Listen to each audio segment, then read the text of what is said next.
में कहीं नहीं। आजकल तो इतना कुछ है, साइंटिफिकली आप टेक्नोलॉजी से प्रूव कर सकते हैं कौन कहाँ किस समय था। वो मौके पे नहीं, उसको जेल भेज दिया। ईडी, सीबीआई, जितनी भी संस्थाएं वो सब पीछे लगा दी। रमाकांत यादव, मैं कितने नाम लूँ जो समाजवादी पार्टी के लोगों पर झूठे मुकदमे लगे हैं। ये भारतीय जनता पार्टी ने जो नई परंपरा चलाई है, ये लोकतंत्र को खतरा पैदा कर रही है।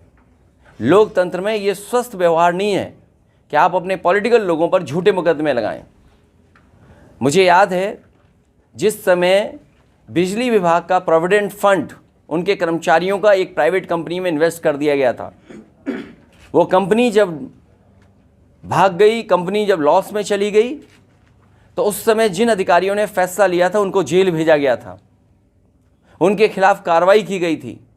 मैं इन्हीं भारतीय जनता पार्टी के लोगों से पूछना चाहता हूँ, LIC, state bank of India और न जाने कितनी संस्थाओं का पैसा अपने सबसे प्रिय उद्योगपति को लगा दिया।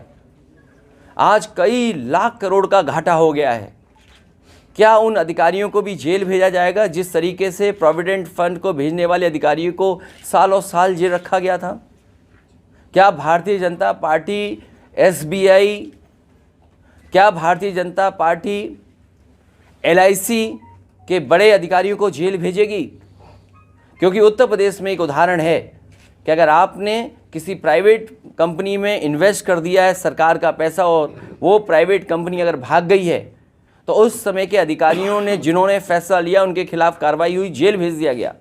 क्या इस तरह जो लाखों करोड़ रुपया डूब गया केवल 2 कंपनियों में, क्या उनके SBI के, क्या LIC के बड़े अधिकारियों को जेल भेजा जाएगा?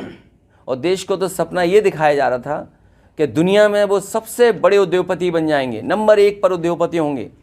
लेकिन आज जब सूची देखते हैं तो 20 की सूची में भी वो नाम नहीं आ रहा है।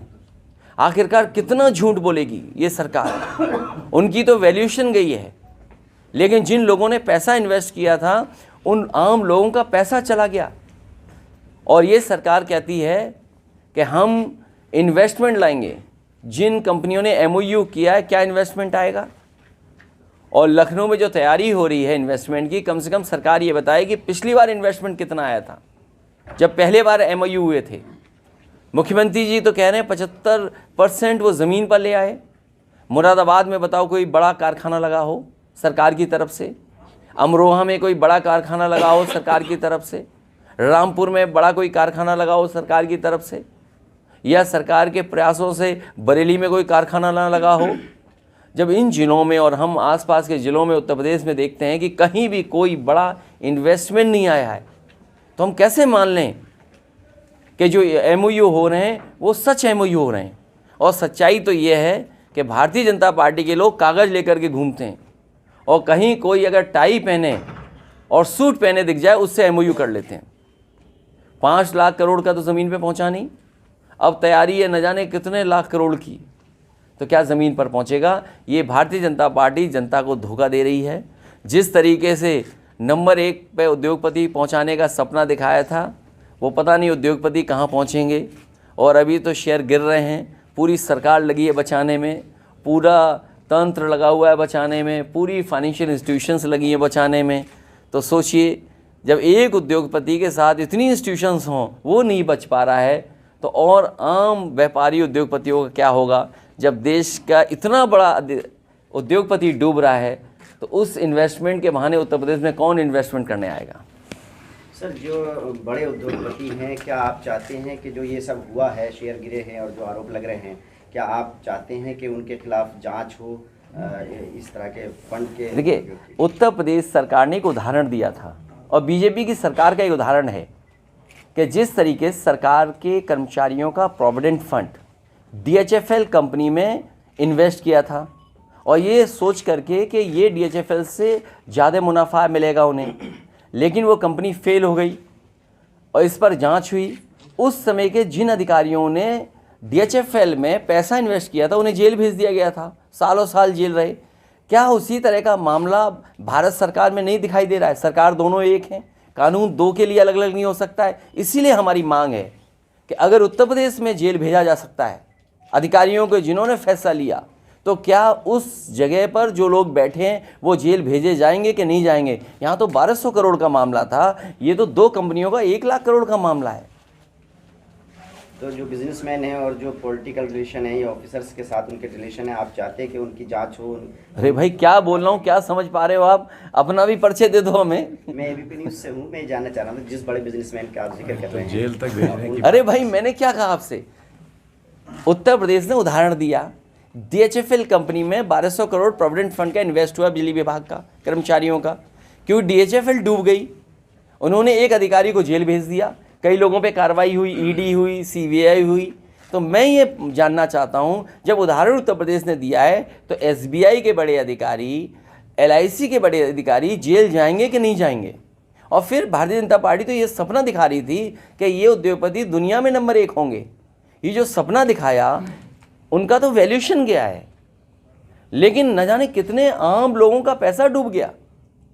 और तब जब सभी फाइनेंशियल इंस्टीट्यूशंस उसको बचाने में लगी है, सरकार बचाने में लगी है, तब वो उद्योगपति नहीं बच पा रहे।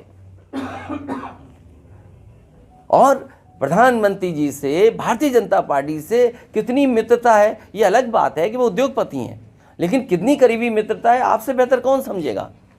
और नहीं मानते, कोई NDTV का पत्रकार होगा वो बेहतर समझता होगा। यहाँ पर NDTV तो उन्होंने खरीद लिया। अरे ये बात तुम क्यों नहीं कहते हो यार? जोर से कहो ना, बात जाए यहाँ से अंदर तक। कल MLC चुनाव के रिजल्ट आए, उसमें किस तरह अरे बीजेपी बेईमान पार्टी है, अब बेईमान पार्टी से क्या उम्मीद करोगे? अब अधिकारी चुनाव लड़ेंगे। आपने रामपुर का लोकसभा का चुनाव नहीं देखा? रामपुर में वोट निकलने नहीं दिया पुलिस लगा करके। ये लोकतंत्र में कभी चुनाव ऐसे होते हैं? इलेक्शन कमीशन की तो जिम्मेदारी ये है कि ज़्यादा से ज़्यादा लोग घर से निकलें और वोट डालें। आखिरकार ये कौन सी ताकत थी, कौन लोग पीछे थे जिन्होंने यहाँ पर वोट नहीं डालने दिया? मैनपुरी में भी कोशिश की, लेकिन मैनपुरी की जनता ने तय कर लिया था कि अगर उन्हें जान भी देनी पड़ेगी तो वो वोट डालने जाएंगे। और अगर रामपुर के लोग भी ये तय कर लें, जान चली जाए लेकिन हम वोट डालने जाएंगे, लोकतंत्र बचाने जाएंगे, तो आने वाले समय में परिणाम दूसरा होगा। वहाँ गोली नहीं चलती, रामपुर में गोली चलती और लोग मारे जाते हैं। हमने मरने से बचाया है लोगों को, हमें मालूम था मारे जाएंगे लोग, क्योंकि यहाँ जो लोग रहते हैं। 85 बनाम 15 का टारगेट कैसे पूरा करेंगे? ये क्या चीज़ है? अभी भाजपा का जो आया था 80 बनाम 20, उसमें आपकी तरफ से हुआ था कि 85 नहीं, बनाम। देखिए भाजपा को आप समझो, भाजपा के पास कोई महंगाई कम करने का कोई रास्ता नहीं है, बेरोजगारी कम करने का कोई रास्ता नहीं है। चरम सीमा पर दोनों चीज़ें पहुंच गई हैं, और अगर चरम सीमा पे दोनों चीज़ें पहुंची हैं तो वो कैसे ख़त्म करेंगे? कोई अगर उनके पास रास्ता हो तो बताओ। 2024 के लिए क्या रणनीति है आपकी? मुझे उम्मीद है कि जिस तरीके से जनता निराश हुई है इन लोगों से, और ये तो विदाई का बजट था, जैसे विदाई में गाना गाते हैं, मुझे नहीं पता आपके विदाई में गाना होता है कि नहीं होता है, ये तो विदाई बजट था, ये समझ लो विदाई है इसके बाद। अखिलेश जी, लखनऊ में पोस्टर लग रहे हैं आपकी पार्टी की तरफ से कि भाजपा ब्राह्मण विरोधी है, उस पे क्या? नहीं, ये नहीं कहा हम लोगों ने, नहीं हमने विरोधी नहीं कहा।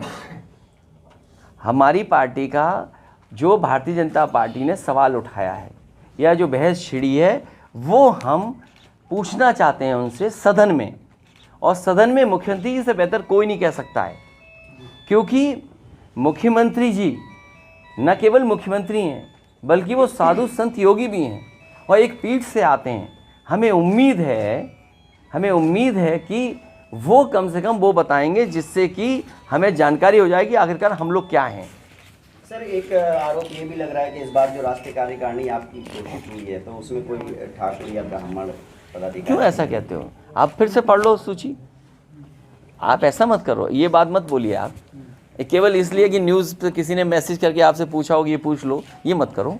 आप पूरा जिसने आपको मैसेज भेजा हो उससे कहिए कृपा करके हमारी राष्ट्रीय कार्यकारिणी दोबारा देख लो।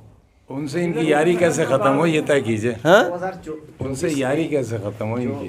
तैयारी है समाजवादी पार्टी की, जो एक मुद्दा देखिए, आपने उठाया कि मैं ये मुख्यमंत्री जी से कि मुख्यमंत्री नहीं, से- मुद्दा नहीं उठाया, ये सच्चाई है। ये हमारे समाज की 5000 साल से पुरानी लड़ाई है, कोई आज की लड़ाई नहीं है। ये कोई लड़ाई आज की नहीं है, 5000 साल से, और समाजवादियों ने हमेशा प्रयास किया। और जो यहाँ पर जैसे बाबा साहब भीमराव अम्बेडकर जी थे, उनका प्रयास था कि ये ख़त्म हो, जाति व्यवस्था ख़त्म हो, इस तरह का भेदभाव ख़त्म हो। डॉक्टर राममनोहर लोहिया कोशिश कर रहे थे कि ये व्यवस्था ख़त्म हो। उसकी लड़ाई अभी छुटी नहीं, लड़ाई लगातार चलेगी। भारत सरकार ने 200 करोड़ रुपए का बजट का प्रावधान रखा है तालिबान के लिए, अफगानिस्तान के लिए, आप ही कह रहे हैं। सरकार से उन्हें अच्छे संबंध रखने पड़ेंगे। अब सरकार किसकी, सवाल ये नहीं है। भारत सरकार को अफगानिस्तान की सरकार से संबंध अच्छे रखने पड़ेंगे। अल्पसंख्यकों का बजट काट के उन्हें दे दिया शायद। वो अल्पसंख्यकों को बजट ही नहीं देंगे। और किसी का और सवाल है? ये संगठन आपका प्रदेश में काम नहीं कर रहा, भंग है, कब? अरे बहुत जल्दी बन जाएगा।